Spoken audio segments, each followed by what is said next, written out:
Hi, I'm Meredith Keller, Director of Couples Therapy Center of New Jersey, where we help both couples and individuals to improve their relationships.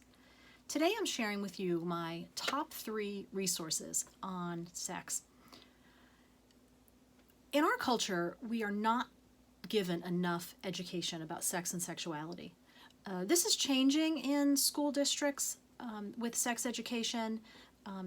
The school district my kids went to, they of course learned about puberty and reproduction, contraception, relationships, but it's not nearly enough information to have a healthy, fulfilling sex life. And the other way that we often get information is through porn. And if you've seen my other videos, I've shared that porn offers a very limited viewpoint of what sex should be. And for many people, if their interactions don't occur like what they see on porn, they're left to think there's something wrong with me or my partner. So I'm going to share with you 2 books and 1 website that I recommend all the time to our couples and individuals. The first is a book by Paul Joannidis, The Guide to Getting It On. It's now in its 10th edition.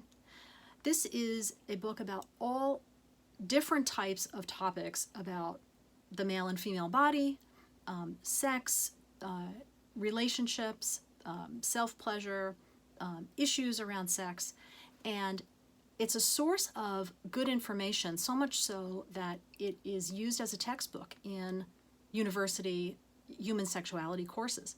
However, don't let that deter you from getting a copy, because it is hilarious. For example, some of the chapter titles are Vulvas and Honeypots, Playing with Yourself, Up Your Bum, Dead Wood.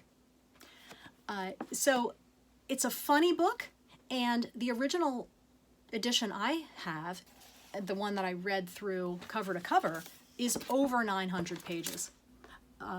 It was the fastest 900 pages I have ever read because it's funny. And then in the back, there's a glossary of slang. And if you have heard a term and you didn't quite know what it was, you'll find out in here. The next book is Becoming Cliterate by Lori Mintz. She is a professor of human sexuality and a sex educator in Florida.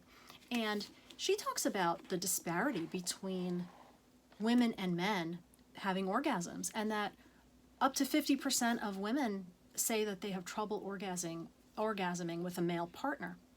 And she says that this is not as much a deficiency of the female, but that it's a cultural issue.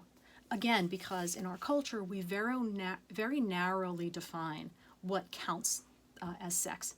And she talks about what to do about that.